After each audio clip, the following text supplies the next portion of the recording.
Lectura del libro del Eclesiástico. Señor, te daré gracias y te alabaré, bendeciré el nombre del Señor.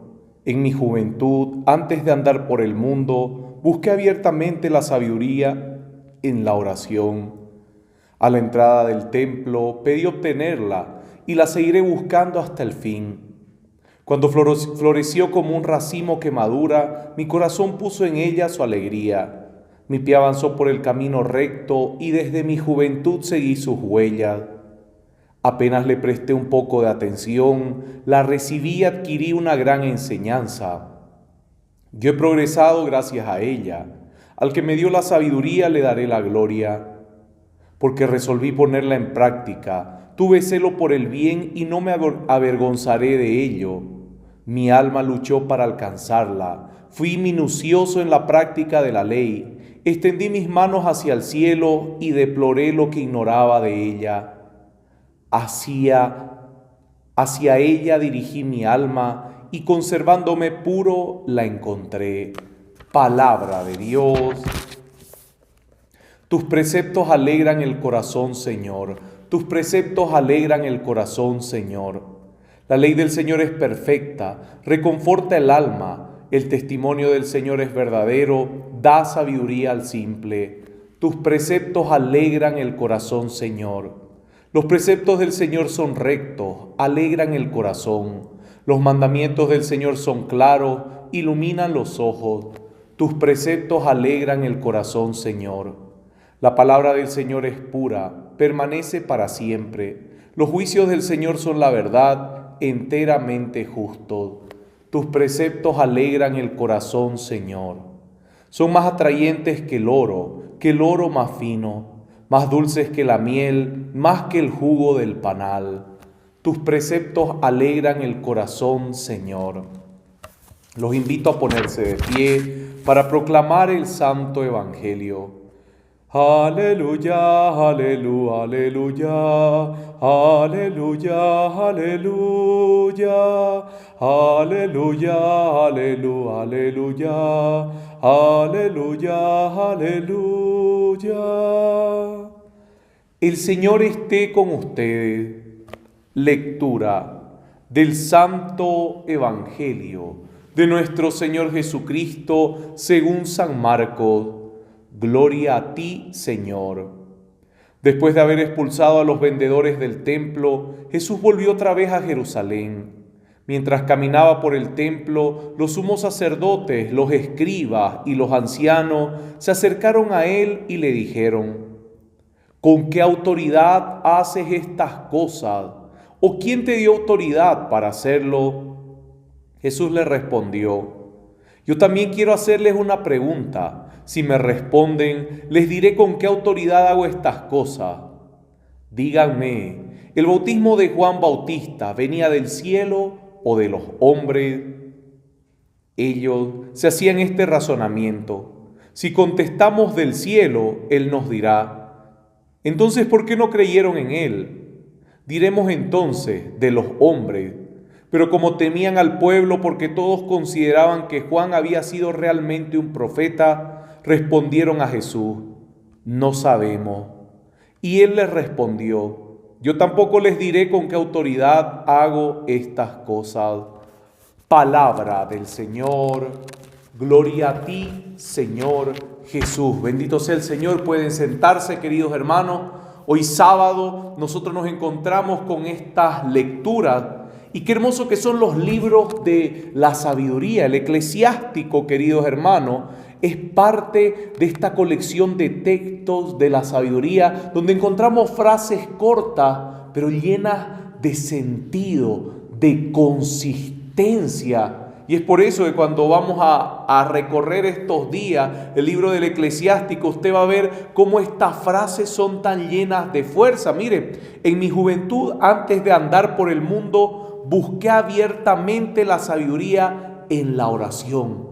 En mi juventud, antes de andar por el mundo, busqué abiertamente la sabiduría de la oración. Mire, antes de experimentar todas las cosas placenteras del mundo que marcan muy fuerte la vida del hombre y de la mujer, buscó primero la sabiduría en la oración.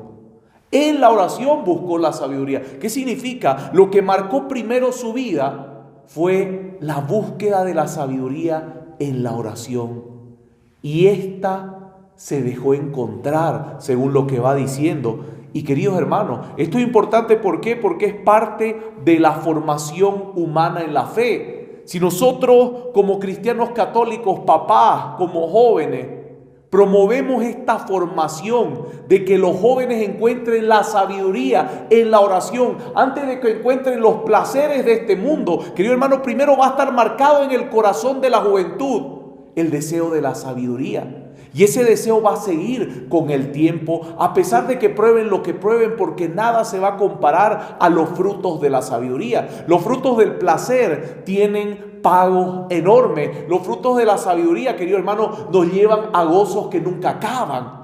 Así que uno termina en pagos muy pesados y otro termina en gozos que no acaban. Así que la capacidad del ser humano sabe detectar, el cerebro humano sabe guardar las cosas placenteras, pero también sabe guardar aquello que trae felicidad y va diferenciándolo, y eso se va fortaleciendo dentro del hombre.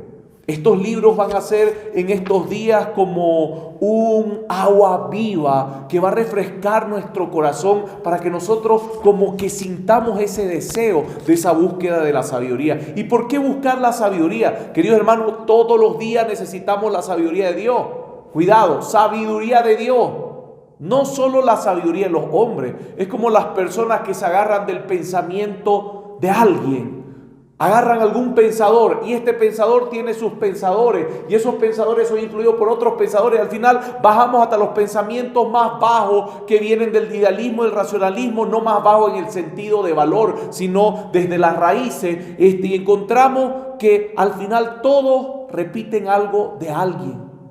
Nunca es original. Y el pensamiento es tan grande que las ideas de uno no bastan para enfrentar este mundo. Por eso es que encerrarse en un solo pensador, por más prodigioso que haya sido, querido, no es la respuesta para obtener la sabiduría de esta vida. Porque uno puede conocer a grandes pensadores, pero no saber resolver cómo cambiar una bombilla de luz.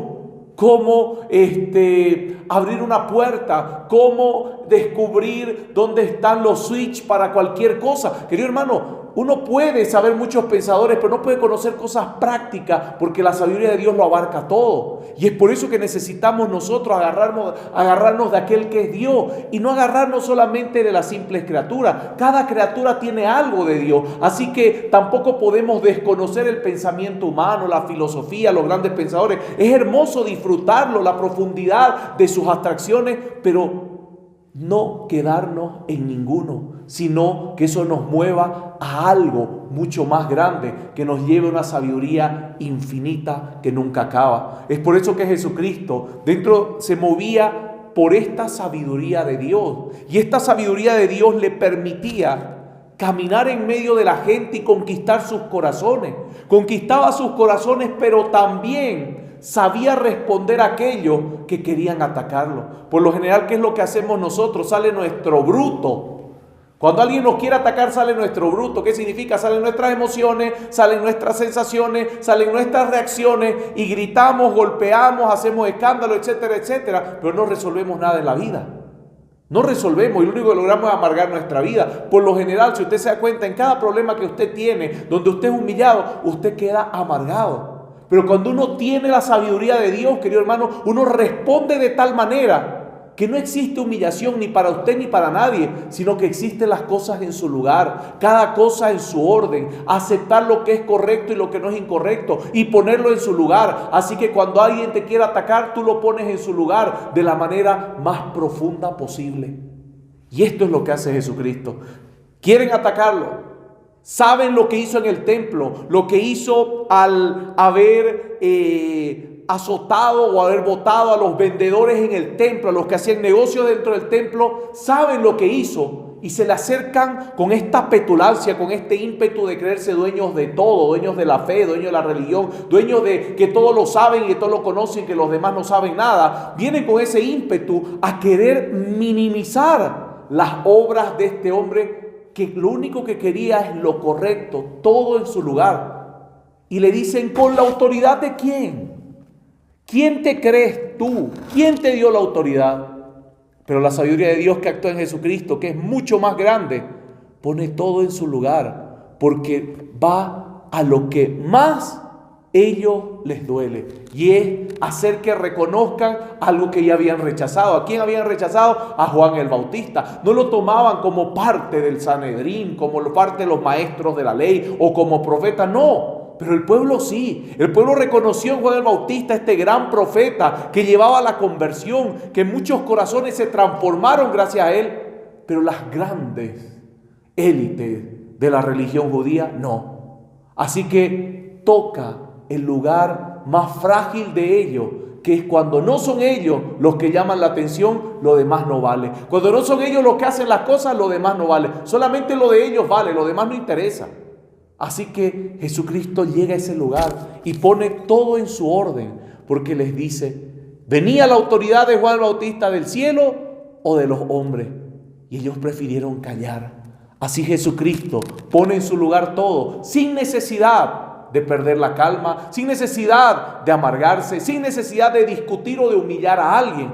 No hubo esa necesidad, porque la sabiduría de Dios estaba en él. Queridos hermanos, la sabiduría de Dios nos quiere enseñar diariamente cómo resolver nuestros problemas, nuestra vida, cómo responder a la vida en cada situación en la que vivamos, por más adversa que sea o por más sencilla que sea, por más relajada que sea o por más exigente que sea. La sabiduría de Dios nos lleva cada día a poner todo en su orden. Y cuando todo está en orden es cuando la creación crece. Recuerde que Dios crea todo lo que hay en 6 días y el séptimo descansó. Puso todo en su orden y la creación creció. Pero cuando no hay orden, querido hermano, no hay un crecimiento del mundo, de la creación, del ser humano. No hay un crecimiento de tu vida.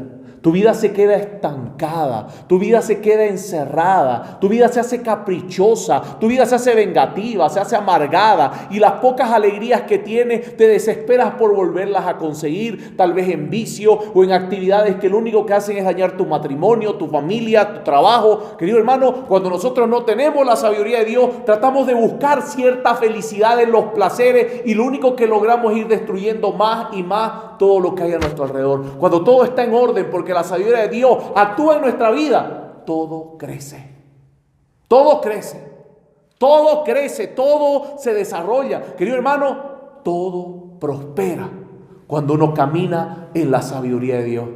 Pero mientras no la consigamos, querido hermano, nos vamos a perder en los placeres de este mundo, que lo único que van a lograr es destruir aquello que deberíamos amar. Amén.